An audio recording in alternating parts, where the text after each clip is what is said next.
Hello, welcome back to another me reading the Wizard's Compendium and the Telling Stone. Okay, first we're gonna go through the familiars that we have defeated, the new ones, and then we're gonna look for any new anything that we picked up or haven't read yet in the Wizard's Compendium. So first we have Mighty Mite, not to be confused with Mite. This is our first transfiguration that we learned how to do recently in our most recent gameplays. So you say this is the second evolution of Mite. So it's really cool to start doing this. Gusty gladiator. Oh my goodness. This gusty gladiator likes to greet his enemies with a lusty swing of his trusty sword. Apparently you can find this out in the wild, which Billy Goat's Bluff, wherever that is, which is interesting. Next we have the Clever Cub. This wholly devoted to mastering the martial arts, this creature can chop boulders in half with its paw. It also is allergic to the desert, apparently. We've seen this in the Shimmering Sands, and it sneezes quite a bit. Then we have the Adamant Tiger. This was a part of a quest item, so it's like a special version of the Clever Cub. It has developed muscles of steel through years spent pummeling rocks and loves to fling itself at foes. I really like the design of this one. I like the colors and everything. It looks pretty cool, actually. I wonder if you can actually... It says it's in the Winter Isles, so that's really interesting. We haven't been there yet, but it'd be cool to, like, if we could catch one of these, because we learned how to catch familiars recently. Up next, we have the Crow Hawk. This creature crows at sunrise, waking everyone within earshot. Its razor-sharp coxcomb dissuades them from complaining. Yeah, it's very, very frightening, actually. I wonder what its eggs taste like. Then we have Floret, which looks like Sunskirt from Pokemon. That, like, Sunflower, or Sunkern. That Pokemon, that little seed Pokemon. It looks like that. A creature born of nature's bounty and the rays of the sun, it has a secret ability to send foes to sleep. Cute. Here we have Turbandit. We had to catch or kill some of these for a quest. I think we had to catch one too. We haven't completed that one yet. A fiery fellow said to have sprung from the staff of a wizard who keeled over in the desert. Oh wow, that's interesting. So like a wizard died in the middle of the desert and then this thing was born. It's kind of sad and interesting. But look, it has a little wand though, so maybe it's like its reincarnation. Okay. We haven't been to the volcano yet, but we're on our way, but I did visit randomly trying to complete a quest I wasn't ready to complete, and so we saw this small fry here. This merry prankster makes its home on Old Smoky. Its habit of playing with fire is highly dangerous. It's like a baby demon. We have Green Buncher, a desert dweller that hates being mistaken for a foodstuff and uses its bulk to squash anyone who does. Right, this is the creature that resembles Babanas. Oh yes, and then we got another new familiar. We got this one from that really bratty sage. This is the Lagoon Naiad. I don't know if I'm saying that right. This creature carries a gem imbued with healing powers. Should it fall in battle, the gem will vanish too. Crusoe Islands. It's cool. There's a lot of islands apparently. We haven't been to any yet. This is one of my new favorites. This is Sunshine. As fierce as a desert sun, it hangs suspended in the air and launches scorching fire attacks. It's a really cool kind of design. I like it. I also like the noises it makes.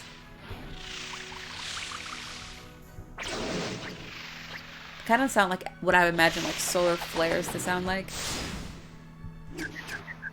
Maybe not that one.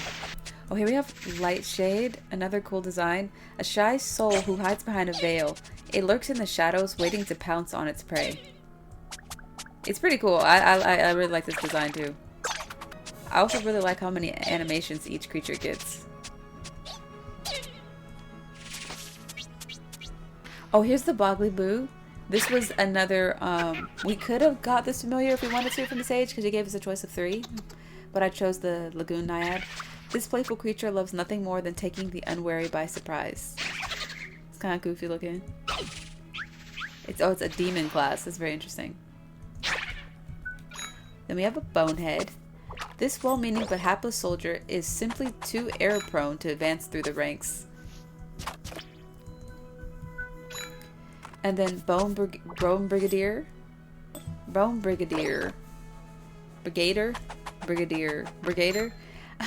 A high-flying skeleton soldier. It wears the nicks and notches on its bones as a badge of honor. Now this one of my coolest, it's one of the coolest ones we fought so far in my opinion. Bashira. It's one of the Nobilia class. We had to fight it in the Temple of Trials. Though it appears at first glance to be a statue, it is in fact the final test for would-be sages. It's really cool. I really like this design so much. This one and the Gladiator are my favorites so far that we've fought. This is a really cool like creature. Here's the Flutter Bee. I forgot where I saw this. Oh, that's right. I figured we had these, I was talking to the sage and we had these stamps that I didn't even realize were tickets. We had tickets that I didn't even realize we were collecting. And apparently we can turn them in to get like golden versions of special creatures or special like familiars. And this was one of them. So this elegant flying creature is of unknown origin. Strikingly beautiful, it delights all who are fortunate enough to catch a glimpse of it. Yeah, it's super cute. It's like a Luna Moth bumblebee. And it's in our party now. I'm pretty sure I made it because I would not leave something this cute behind. Look how cute it is. But yeah, I wonder, like, I still have no idea where those tickets are from and what they mean. This is another one we got from the tickets. This is Griffin, which is also in our party because it's so cool. It's a Griffin. Known as the hunter of the skies, this creature can spy possible prey from great distances before swooping down on its target at astonishing speed. It'd be cool if we could ride it like in-game, like on the world map or something.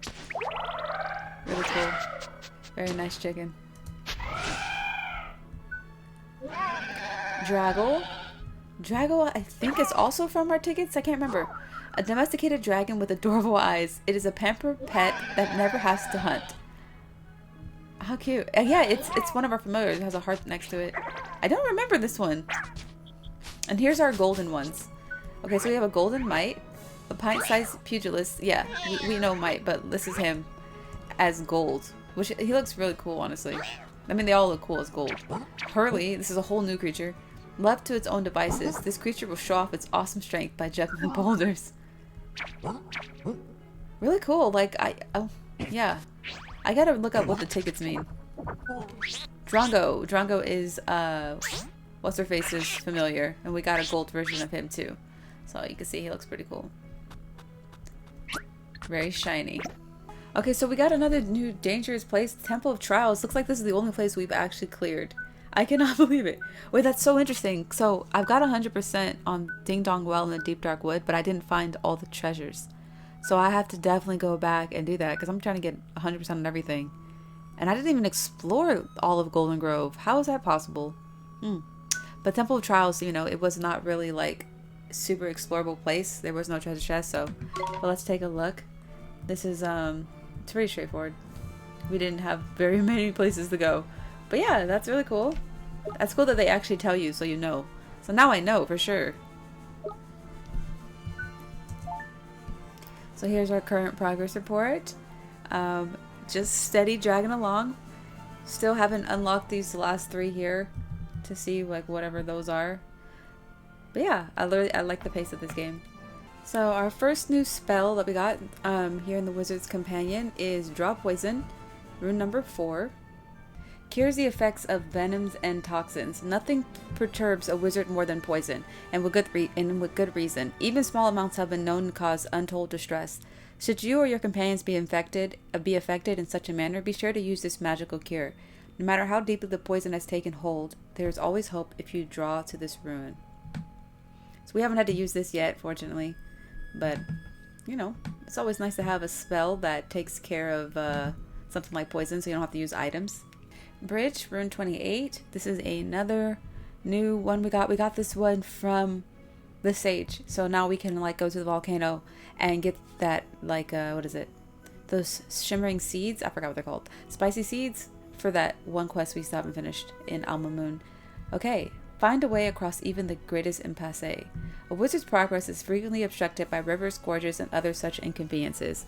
This spell allows you to build a bridge across such obstacles and proceed with your journey. The search for truth must go on, after all. Very nice. I wonder, like, really, like, how often we can use that. Like, on the world map and stuff. Okay, and here is another new spell we got. This is Broom Broom, number 50. It says, breathe life into a cloud sweeper and take to the skies. Cloud sweepers are the latest fad in flying contraptions. Semi-magical, they require a little help to get off the ground. Help in the form of this absurdly named spell. Simply knowing this rune won't enable you to fly one, however. That apparently requires a certain amount of innate ability and a great deal of training. Be sure that learning to fly cloud sweepers does not distract you from your wizarding studies. I wonder where we're going to encounter these, and I'm imagining they're to get around the world map faster. I don't know if this is fast traveling or just like moving fast throughout the map, but we'll see. I'm sure there'll be a nice tutorial to go with this. Alchemy and equipment. Equipment's in-game where I can read it, but alchemy is like recipes, just a bunch of recipes. Then we haven't even learned alchemy yet. Provisions are the same as equipment. Creatures and familiars we have in the telling stone for when we defeat them. So now I will go and read some more stories from the 12 Tales of Wonder.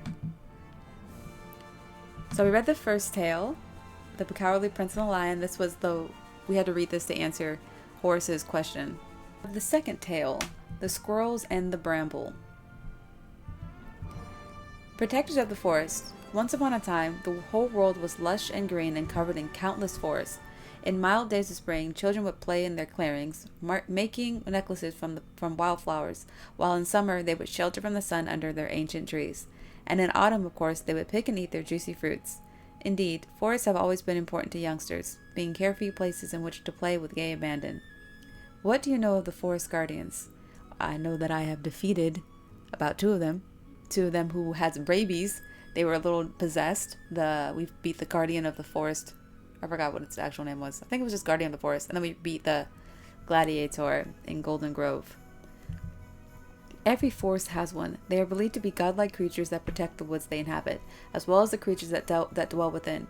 But how do these guardians come into existence? I mean, how did? That's cool. This little, like, you can see, kind of looks like a titan. You know, taller than all the trees. Like that, just standing out like a little outline. Okay. No human knows for certain, of course, but it is believed that they are somehow selected from amongst the creatures that live in the forest. Naturally, since the guardian is responsible for protecting all the forest's inhabitants, the biggest, strongest creatures in the forest is usually the one selected. Okay. There has, however, been one notable exception, as related in this well-known fable. A proclamation from the deities of the forest. A forest, luxuriant with leaves, was home to a gently flowing river and a spring that produced fresh water, and all the beasts lived there in amity, from tiny insects to creatures as big as 2 men. One day, the deities of the forest made a proclamation. The time has come for you to choose your guardian. Who are the deities of the forest? For the forest did not have a guardian at the time. As soon as the message was received, a controversy prevailed among the beasts of the forest, with each one claiming that he would make the best guardian. These sharp fangs will frighten away any enemy, growled the black wolf. These huge claws will shred impostors to pieces, roared the gray bear. And so it continued, with every large forest animal boasting his own case, from the stag with his great antlers to the white catfish who dealt in the spring. Oh, I would love to fight a catfish. I would love to fight a fish in this. I mean, I guess I don't know, in do we fight a fish? In the sewer? I don't remember fighting a fish. But anyways. The forest's smaller inhabitants, those who had no chance of winning any test of strength, could but watch this assembly of the beasts in silence. The bickering continued for several nights until one day, a golden haze descended upon the forest, bringing an aroma so sweet that the beasts soon forgot about choosing a guardian and simply spent the day in a contented daze, staring at the new golden coloring of the leaves around them. The very next day, however, crimson saplings sprouted from some of the trees, and quickly grew into a large tangle of red bramble, for the golden haze the beasts had so enjoyed was, in fact, a cloud of evil-disposed spores. By the time any of them noticed, however, the bramble had covered the entire forest. That's interesting, because when we went to Golden Grove, Mr. Drippy was like, oh, where's all the fairies or whatever? Where's everybody? And, I guess, we found that tree where we got the seed sprite, and it was like, oh, it's a dying, decaying tree or something, or, didn't have enough nutrients. So I wonder if it's a similar situation with this forest, there was some kind of, gas or something that came and, killed everything. I don't feel like we ever figured that out. We just fought the guy. What was his name? We fought that guy, the Minotaur person, and I don't feel like... Oh yeah, we fought him, and then it turned green again, and the spring got water in there, so... Alright. The bramble The brambles strangled tree after tree, causing them to wither and die. It seemed only a matter of time before the entire forest would be quite devoid of life. Thus the wise owl said, "Somewhere in this forest is the tree in which the spores first took root. That tree is the source of this terrible bramble. Cut off its source, and the entire thicket will wilt." The wise owl is probably going to become the guardian of the forest. Spoiler alert. I'm just saying. That's what I got from that one sentence. Desperate to save their forest, the black wolf and the gray bear resolved to find the tree that the wise owl had mentioned. However, the bramble had grown so thick and so dense that their great bodies simply could not pass through it. It was time for the smaller forest creatures to come to the fore, the ones who abstained while the other beasts had bickered and boasted about who was strongest. Can they all be guardians? They all have a use. And so the mottled snake slithered through the bramble, moving deep into the forest in search of the tree where first the spores took root.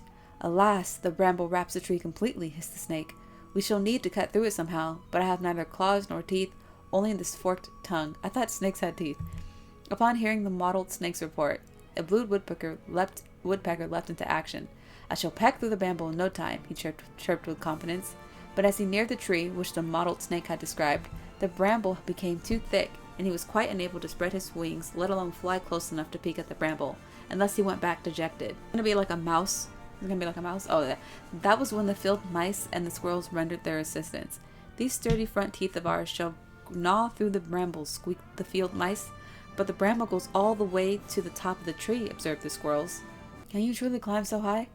The field mice had to concede that they could not, and so it was the squirrels who set off to cut through the bramble that surrounded the tree that had been the first to succumb. Alright, the squirrels. The squirrels soon reached the tree, and scaled it with ease. In no time at all, they were nibbling at the bramble and making light of cutting through it. No sooner had they begun to chew their way through the bramble than large parts of the thicket that covered the forest fell away and withered, and so the squirrels decided to continue nibbling until the tree was completely free of the bramble. Alas, the bramble contained poison spores, and the squirrels who swallowed them soon felt the effects and fell lifeless to the floor. Wow, they sacrificed their lives. And yet, this did not deter the other brave squirrels, who had resolved to rid the tree of the bramble and save the forest at any cost, and each of them continued to chew. The moment the last of the bramble was cut, the entire tangle withered away. Here's those squirrels chumping.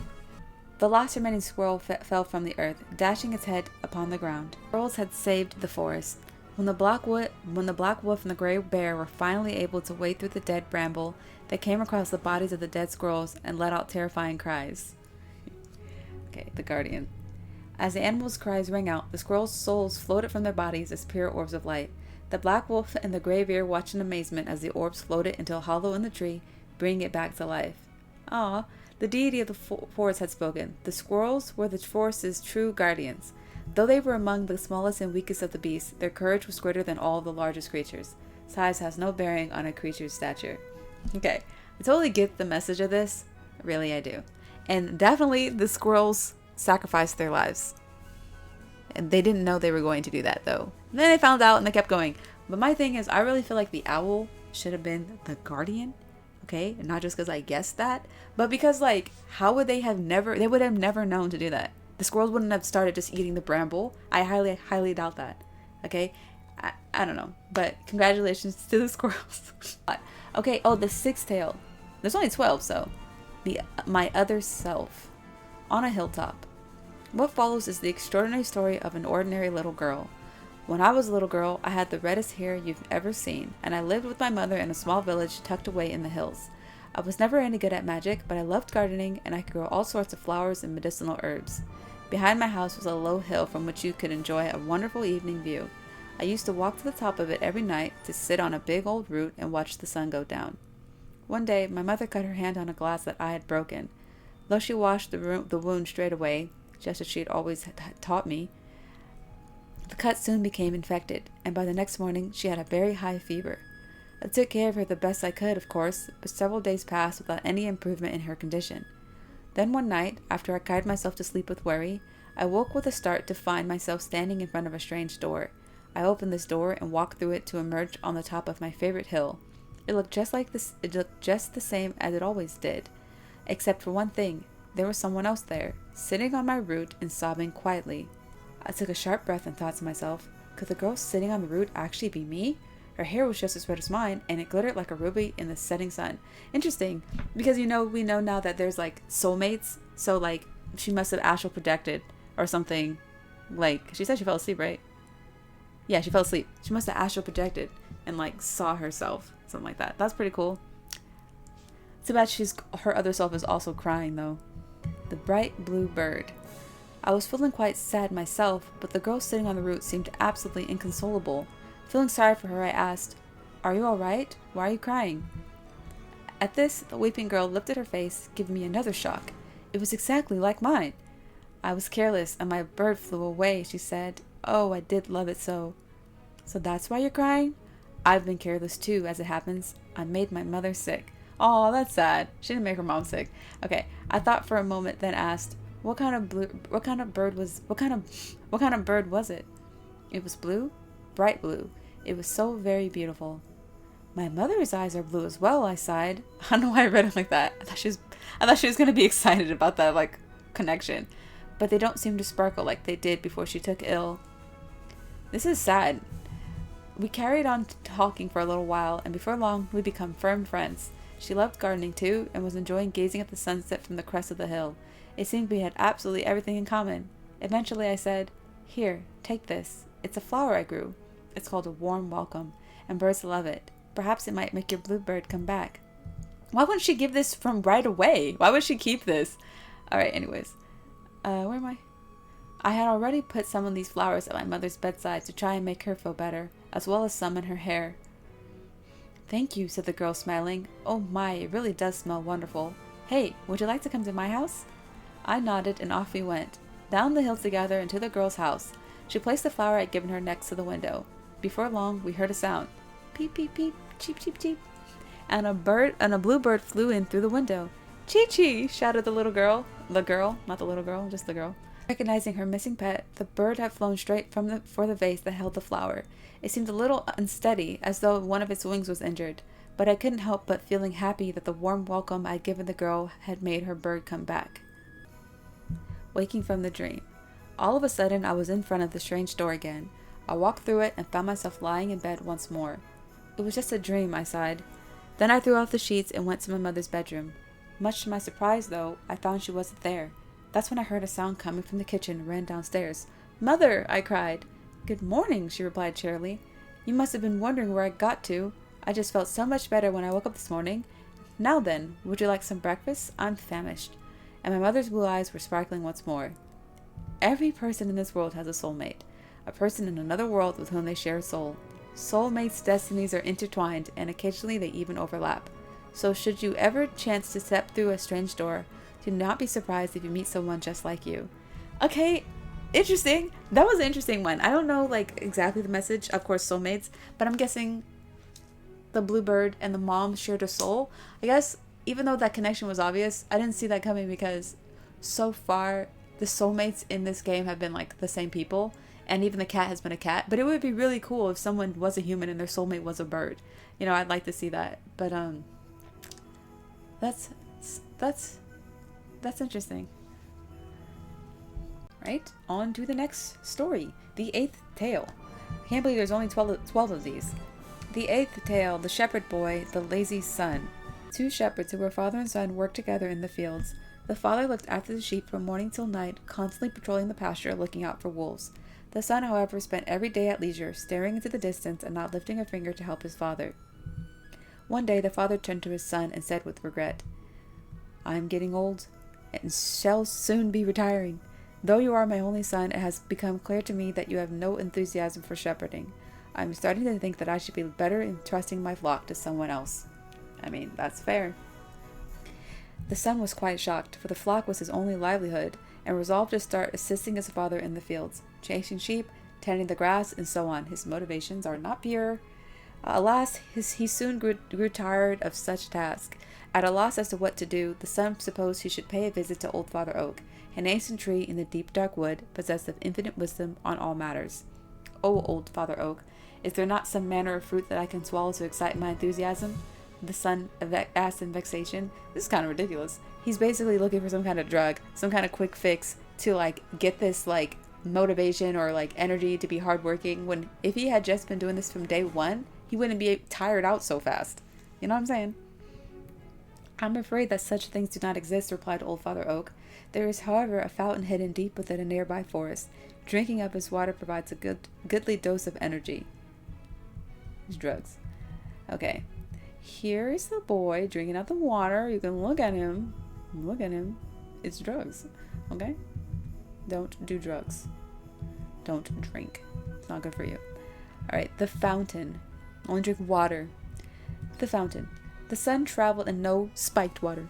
Okay, the fountain. The sun traveled in the direction indicated by Old Father Oak until he came to the fountain and tested its cool surface with his hand. I shall take some of this water home with me, he thought, before realizing that he had no vessel in which to carry it. Alas, I must return home empty-handed, he lamented. Just drink it! The sun was about to go back to fetch a jug when he decided to sample a mouthful of the fountain's water. That's what I'm talking about.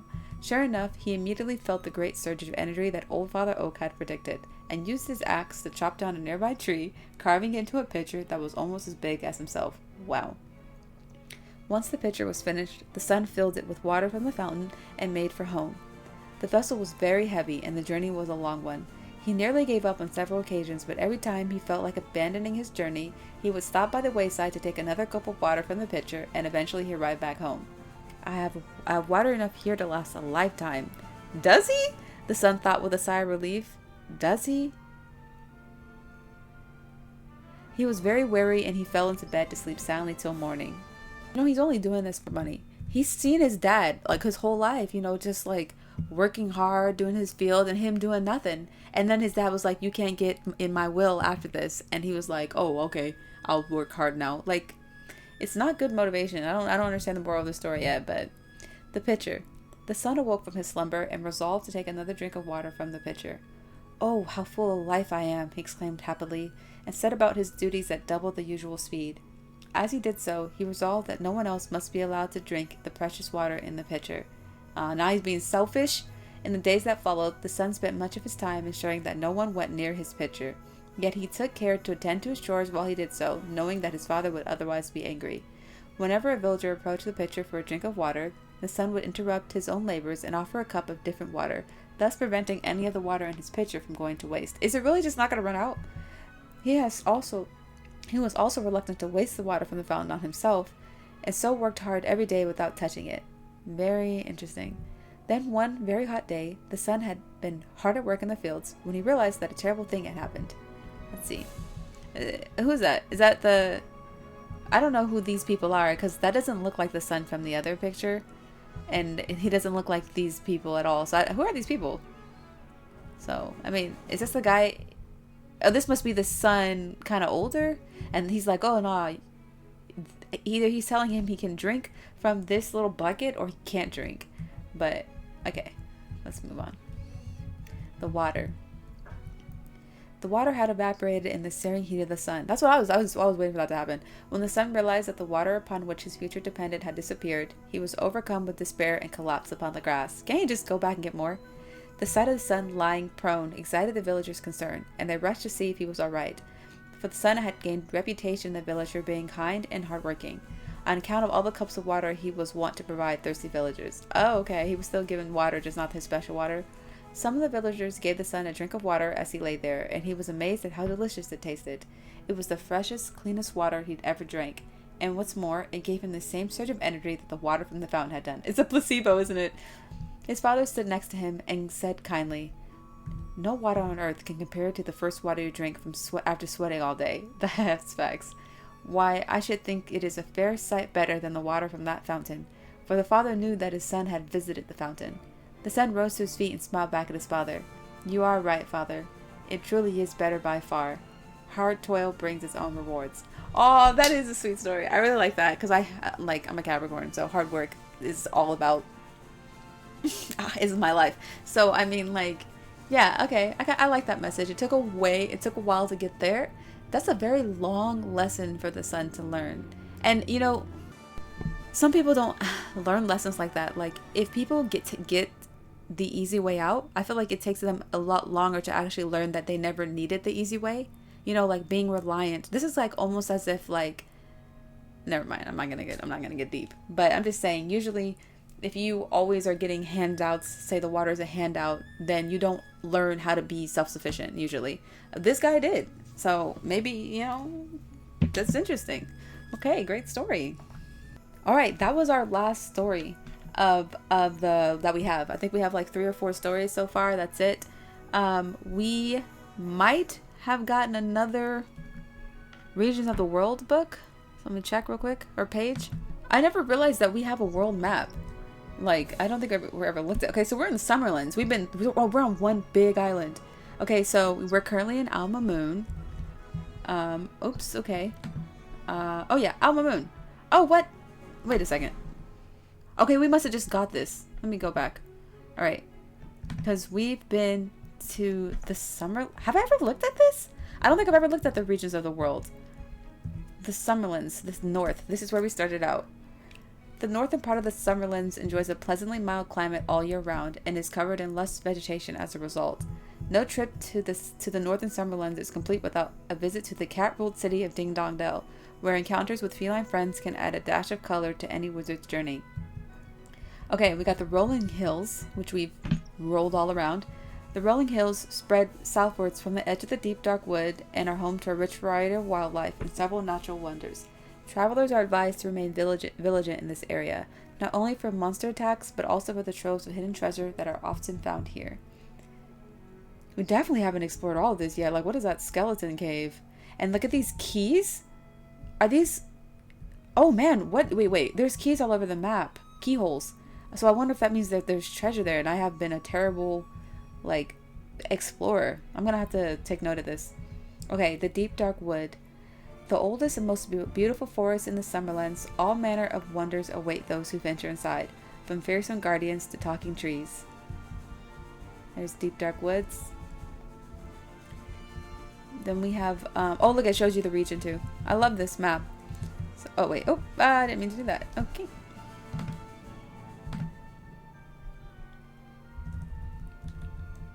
So you can see the green section here is the North Summerlands or whatever we are. Is that what it's called? Yeah, the North Summerlands. Ding Dong Dell. Against a picturesque backdrop of crystal clear rivers and historic woodlands stands Ding Dong Dell, the largest settlement in the northern Summerlands. The city is famous for its cat king and for the harmony with Grimalkin and humans coexist within its walls. Grimalkin. I guess those are cat people. And yes, here's... Oh my goodness. Here is Ding Dong Dell. Oh, Ding Dong Dell has its own section too? Oh man, wait a second. Let me see if Rolling Hills has its own section then. No. But the Deep Dark Woods should, right? No? Oh, that's interesting. Maybe we don't have that page yet, or it just doesn't have one. Because... Okay, interesting. Alright, so I'll click that. Since we're talking about Ding Dong Dell right now. Ding Dong Dell. How did I never read this one? So you can see this nice drawing of the grand entrance. This is a cat city, but those look like dogs guarding, you know. And we got some fish, because cats like fish. And you can see the great castle in the background. And yeah. And there's a windmill there. Very nice. The tranquil city of the Cat King. Ding Dong Dell is situated in the middle of the lush rolling hills that extend all the way to the deep dark wood. This part of the Summerlands enjoys constant warm weather, making the city a recommended destination for any visiting wizard. Ding Dong Dell is home to a sizable population of cat-like people known as Grimalkin, cat-like people, and the city is famous for the harmonious atmosphere in which humans and Grimalkin coexist. Indeed, a Cat King has sat on the Ding Dong Dell throne since time immemorial. The wild climate means that the pace of life in Ding Dong Dell is slower than in some big cities. This makes it the perfect destination for the wary traveler who's looking to recover from a lengthy journey. For sure. King Tom the 11th. Is this the one we met? He must be. Alright. Recent developments in Ding Dong Dell. I didn't know we had this. This is so cool. There are unsavory elements in even the most peaceful of societies, and in Ding Dong Dell, trouble comes in the form of mice. The city's battle against mice has raged for centuries, though in recent times, the Grimalkin have been able to assert their superiority. That's kind of mean. There are rumors, however, that a new clan of mischievous mouse are lurking somewhere in the city, waiting for the right moment to take revenge.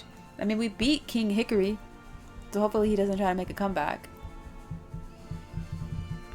Souvenirs. Ah, okay. Ding Dong Dell is known for producing some of the world's finest fabrics. Bumbler Honey Rustic Garb. Is that where I can get that? Those items? I don't know. Local customs. Nose touching! So cute! The Grimalkin greet each other in a rather curious manner. When two Grimalkin meet, they push their faces close together until their noses touch. This is a sign of intimacy, and Grimalkin place a high value on physical contact between friends. Be aware that it's considered very bad form to flinch when touching noses, so try and remain composed, even if the whiskers tickle. That is so cute. Okay, well, the more reasons to love Ding Dong Dell. A popular meeting place, Royal Square. A large open square located close to the royal palace, it is notable for the large statue in its midst, depicting King Tom I, and for the wide range of shops and other amenities that surround it. Very much the heart of the city, there is always something of interest taking place in Royal Square. This is a great brochure, if that's what it is. Like, you know, one of those tourism guides. This just makes me want to go back to Ding Dong Dell. This section, I thought this was like a, oh, this is essential information. I just skipped over this because I thought it was like a table of contents and that we'd see it. But okay. City, Ding Dong Dell. Okay. Climate, relatively warm all year round. Local delicacies, Bumbler Honey. You know, we fight Bumblers in Golden Grove though. I don't know if that's... Yeah. Character, warm-hearted but indecisive. Interesting. Festivals, the Catnip Championship, the Tug-O-Tally Tourney. Local sports, Tug-O-Tail. I think we were talking about Tug-O-Tail when we were there briefly. But yeah, that is super cute. I love this. Okay. Let me go back to the map real quick because we did not read about... Oh yeah, so Golden Grove is in this vicinity. So them having some Bumbler Honey makes sense now because it's literally like right there. So yeah. Golden Grove is a famously fertile forest, teeming with life. The waters of a miraculous fountain are said to be the source of its great vitality, which yeah, we restored with our magic. Okay, so Ding Dong Dell, and then Summerlands South. This is where we are right now. Oh, there's an island right there. Okay. The southern part of the Summerlands is dominated by a large sandy desert, at the center of which lies the grand and mysterious city-state of Alma Mon, with the fishing village of Castaway Cove to the south, and the Jabal al-Duncan volcano, nicknamed Old Smoky. Jabal al-Duncan, Old Smoky, by locals to the west. This area has something to pique the interest of any traveler. I do not believe that. It's a desert. Most people do not want to go to the desert, I think. I would go to the desert, but I just feel like you don't hear that being some place that people want to go. So we'll just start from the top here with the Temple of Trials. This glorious temple was erected by the ancient sages as a place for wizards to develop their skills. Only those who pass the rigorous test held within can realistically aspire to one day become sages. We passed that test with flying colors. Temple of Trials and stuff, like, since it's going to be on the next page, I'll read everything all together instead of just skipping ahead. So I'll read this page first and I'll just go to the next page, because I didn't realize it does that. Alma Mon, a desert oasis ruled by a bovine queen. Who we haven't met yet, the Calipha. Famous for its flavorsome babanas and milk fountains, the city invites visitors to sate their hunger and slake their thirst. And it's also a place with lots of artists and musicians, lots of poets there, lots of writers. You know, that's the vibe that I got from hanging out in Alma Mon. The Shipwreck Shore. Okay, we haven't been here yet. Okay, cool. Known as the ship's graveyard, the treacherous sea around the Shipwreck Shore is littered with broken hulls and snapped masts. Most of the wrecked vessels here are slowly sinking into the seabed, their names long since forgotten. Okay, I can't wait to go there. Oh, the Vault of Tears? I don't even know how we would get to these places with these crazy mountains right here. I wonder if I should read these, because I haven't been there yet, but I'm in this area, so I feel like I should just read them. The Vault of Tears. The ruins of a formerly prosperous city, its labyrinthine stone passageways are still a sight to behold. I don't like that. The labyrinthine, that sounds like a grindy area. Not that I mind grinding, but sometimes it's going to be treacherous. Especially if it's a labyrinth and everything looks the same. Okay, Castaway Cove. An adorable fishing village known as the Jewel of the Southern Seas. Castaway Cove is famous for being the birthplace of the flying boat. Oh, a truly unique fishing vessel. We've kind of briefly seen that in this book, the flying boat. Nice. Castaway Cove is right here, and there's a boat down there too. Alright. We can definitely make our way there. Jabal Duncan, the Old Smoky. A mighty volcano constantly bubbling with red-hot lava and utterly devoid of plant life. At certain points in history, Old Smoky has been prevented from erupting via the magical placement of a vast boulder in its crater. Oh, that's right. Didn't we hear news that someone was going to try to release the boulder, and that's why we're going there, right? Because if they do that, then this whole desert is going to be swallowed whole by lava, and it'll cause tidal waves because that's what earthquakes usually do. The rumbling is so intense. Yeah. So here we have Alma Mon. We get a closer look. Big city. Definitely looks bigger than Ding Dong Dell. Even though logistically, running around on the map in there, it's not bigger. Or there's just places that are closed off to us or something. A desert oasis that grows more prosperous by the day. There is no more impressive sight than that of the gleaming towers of Alma Mon rising out of the endless desert. Within its walls, bountiful babana trees and 2 creamy milk fountains await the weary traveler. I don't know how they keep that milk fresh. First-time visitors to Alma Mon are struck by 2 things: the city's general magnificence and its residents' commitment to equality. Indeed, Alma Mon is one of the only states in the world to have been ruled over a long succession of female sovereigns. Really? That it is so prosperous can be no coincidence. Oh, so King Tom the 11th must be the one that we met. I thought he was like the 14th or something. But wow, so one of the only states in the world to have been ruled over by women. Essential information. City, Alma Mon. Climate, hot and arid. Local delicacies, babanas, creamy milk. Character, resilient, possibly due to the heat. Festivals, the babana harvest. Local sports, the Oasis Relay. Here's the Calipha. She looks pretty human. I mean, come on. She's got cow ears and horns, and she got little bells. They could have gave her spots or something. So she could look like a dairy cow, but maybe that was too much. Alright, we haven't met her yet, so maybe it looks a little different. It does, these are the babanas. They do look like those bunchers, those familiars. Okay, history of Alma Mon. Alma Mon was just a desert oasis when a visiting sage decided to erect 2 milk fountains in its midst, in the area now occupied by the city's central square.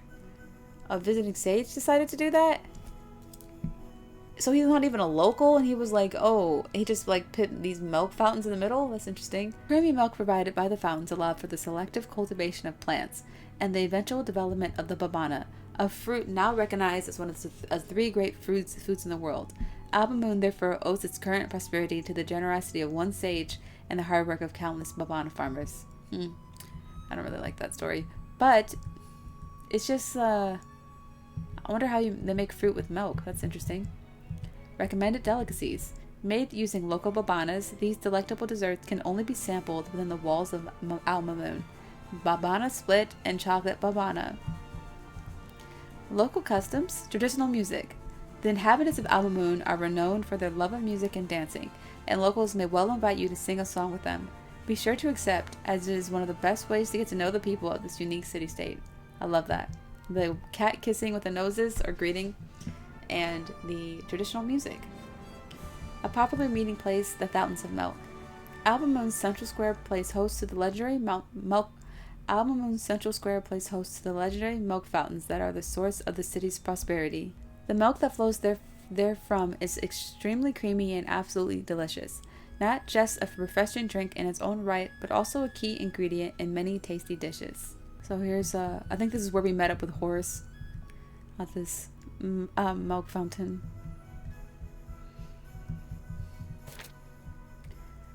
Oh, Castaway Cove. Okay, I'm not going to read these because we haven't been to Castaway Cove, but I'm going to skip to the Temple of Trials. The Temple of Trials. In the northeastern part of the Shimmering Sands lies an ancient structure known as the Temple of Trials. The temple, protected by a fearsome stone guardian, was built to provide tuition for would-be sages. Fearsome stone guardian? Interesting.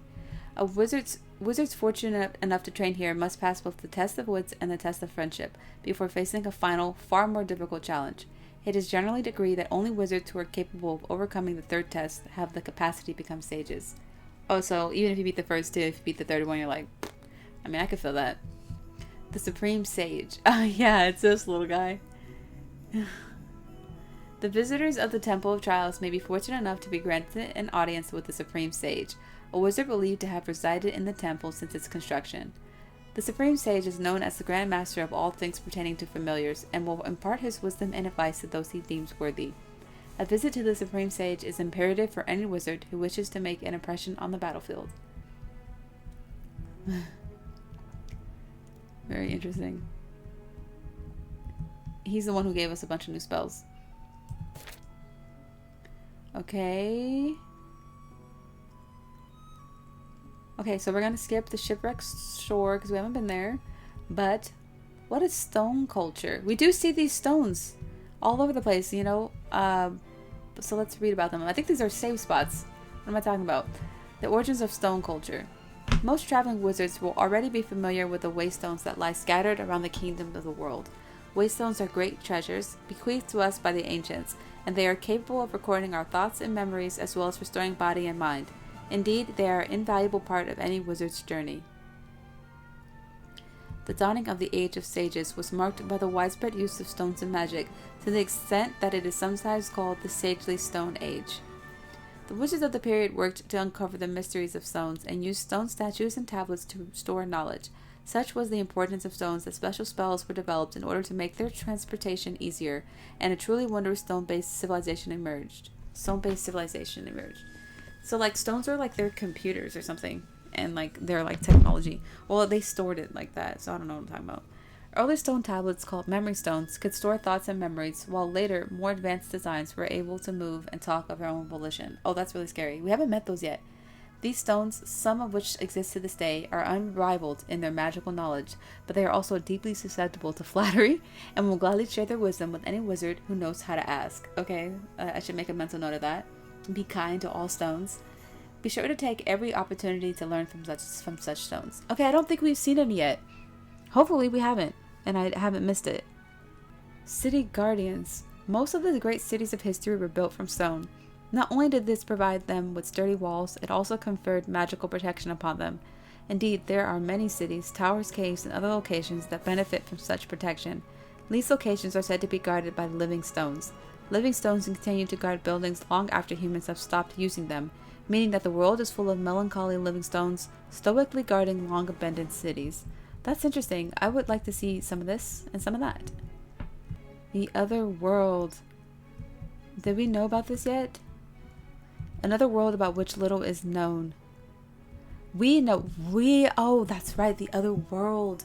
That's like we use the gateway spell. The other world is like where Oliver was from, I'm pretty sure. The world you see before you is not the only world in existence. There is at least one more, but since only wizards who have mastered the gateway spell are able to visit it, not many people who have ever been there. Some lucky individuals have somehow managed to visit without performing magic, however, and have even returned to tell the tale. All these people talk of the strange things they've seen, the clothes in particular. One person even brought back a pair of spectacles that were pitch black. They don't have sunglasses in the wizarding world? I guess you wouldn't need them. No one has yet ascertained what purpose they are supposed to serve. Really? The wizards can't figure out that's to block the sun? Others claim to have witnessed young men applying a strange gelatinous substance to their hair, making their heads look somewhat similar to the posterior of a creature of the Aves genus. A few apparently use the same substance to make their hair stand on end, as though they had been struck by a bolt of lightning. These stylings would appear to serve no practical purpose, though many visitors observed that coiffured men enjoyed more attention from their female counterparts. Some have also reported seeing people who look exactly like themselves. We have a whole tale of soulmates in this book, so is this not common knowledge in the magic world? About 20 years ago, the governor of Castaway Cove wrote in his travel journal that he's seen an enormous snake in the other world, puffing clouds of smoke and running along a strange metal path. Still more disconcerting was the fact that the snake seemed to have swallowed a belly full of people, one of whom looked exactly like the governor. The governor naturally assumed he was hallucinating and concluded that he must be ill, though he was in fact entirely healthy and still going strong to this day. That's an interesting story, because the governor of Castaway Cove, who we have not met, don't know his existence at all, he lives in the magic world. Why would if the other world is Oliver's world, which I'm assuming it is, Why would there be a giant snake there? Because that sounds like something in the magic world. Here's some kind of as above, so below thing. Okay, apparently in the regular world there could have been a giant snake that ate people. So that's news. Oh, the Nazcan alphabet. We see these symbols all over. Nazcan. Aeons ago, when the Nazcan civilization was at its peak, the language we speak today was written using a different and considerably more advanced lettering system, one that has come to be known as the Nazcan script. A guide to its alphabet, indicating the modern letters to which its symbols correspond, is displayed on the opposite page. It is the most ancient form. Nazcan did not even consist of what we call letters, but comprised instead of dizzying variety of tripartite glyphs. However, the laborious nature of their production meant that by the time most of the renowned sagely writings were produced, words were already being rendered using individual symbols. These symbols were historically written and therefore read from right to left. It was not until the Middle Ages, when the loose sleeve many associate with wizardry became popular, that the practice was abandoned, much to the dismay of washerwomen who had been eyeing Ixtang wizard's robes as a potential gold mine. Okay. Yeah. Nazcan script is notable for its lack of both spaces between words and of punctuation in general. Hot-blooded young wizards in training are often heard complaining of the difficulty this creates in determining where words and sentences begin and end, but it is generally accepted that reading Nazcan should not prove challenging to those with realistic, sagely ambitions.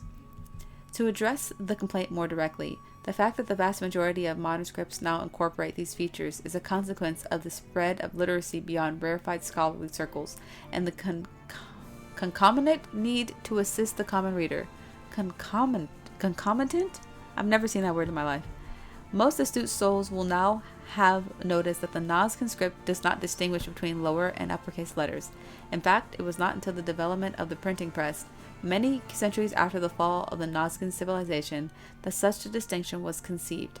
Indeed, the two categories were named after the upper and lower drawers, or cases, in which the movable type was stored, but that is a discussion of another time. Finally, as the accompanying guide clearly shows, the constituent letters of the Nazcan and modern alphabets do not correlate exactly. This is due to the fact that certain modern letters were invented long after the Nazcan alphabet fell from use. This is like Hebrew. Hebrew was kind of like lost for a long time, and then it came back, and there was a bunch of words that never existed in Hebrew, like computer or something like that. So they had to like make it. They didn't create new letters though. They just kind of just made it work.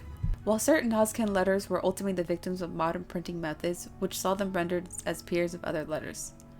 For example, our letter W is a modern rendering of the Nazcan double double symbol, being itself the ancient equivalent of both the modern V and U. The Nazcan letter little man looks like a man head.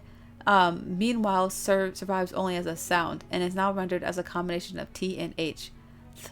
Likewise, that spiral is nowadays rendered as a combination of C and H, and that symbol is a combination of E and I. This is interesting. You could probably actually learn this language like people learn Elvian. Oh my god, Elven, I think, right? And like Valerian, whatever they spoke in Game of Thrones, and like Klingon, you can learn all those languages. So I feel like this is a valid one too. Someone really, like, it's cool if people can make their own languages. A novice guide to reading the ancient texts. Will we really be able to read this? I don't know if I will be able to remember. 1. Find the beginning of the passage and start reading from right to left, using the guide on the opposite page to decipher the ancient symbols. Remember that the Nazcan script features no spaces, no distinction between lower and upper letters, and no punctuation marks. You will need to engage your brain in order to work out where words and sentences begin and end. 3. Beware that some of our modern letters do not exist in the Nazcan alphabet, with J, U, and W being represented by a swirly slash, a ding, and double ding, respectively. Remember also that two modern letters are sometimes represented by one ancient symbol, namely th, ch, and e. Okay, I don't know. Let's just take a look. Let's see here. Okay, so some letters are two things. Okay, A, B, C. I think we could do this if I wanted to. C, I mean, of course you could, right? D, E, F, blah, blah, blah. I should at least start by like maybe learning how to write my name. But this is just a look at all the alphabet. They got the 26 letters. I and J and U and V share a symbol, like they said. And then we got the sound symbols. Oh, we even got numbers. Wow, man, what if this is like, we need to know this in game. Who made this? This is pretty cool. I want to like, maybe I screenshot this and save this page. Alright, and here we have a little ending section. This is the last page of the Wizard's Compendium, it looks like. Out of darkness comes light. Keep this book ever at your side, wizard, and you shall one day be called a sage. Permit us to leave you with a poem, a prophecy. Heed it and repeat not the mistakes of the past. High above the clouds, the child of white light cast the world once more into darkest night. The path into the dawn was never fair. It is one fraught with suffering and despair. Well knoweth she of both their power, entombed therein her ivory tower. Though full many have sought to breach her keep, its walls are too high, its mysteries too deep. Hope springeth yet amidst the flowers. When you find them, you will find her bower. Each time you fear that you have lost your way, hark unto the child, mark what she would say. To your own self be true, all rests upon you. That's sweet. Alright, you can see all these cool pictures of wizards. So yeah, that is the end of the Wizard's Compendium as we know it. We can't go further than that. We obviously are still missing a bunch of pages, but I hope you enjoyed learning some of the stuff that we've learned so far. I love all the lore. Yes. You can watch and play this game live on Twitch every now and then. You can follow my Instagram, sooo, or my Twitter, sooo, for when I go live. I'm still like, as you can see, I'm still knee deep in this game. So, yeah, I try to go live once or twice a week, but I'm playing like 3 different games right now. So, thank you so much for watching this. I'll be back with more later. Goodbye.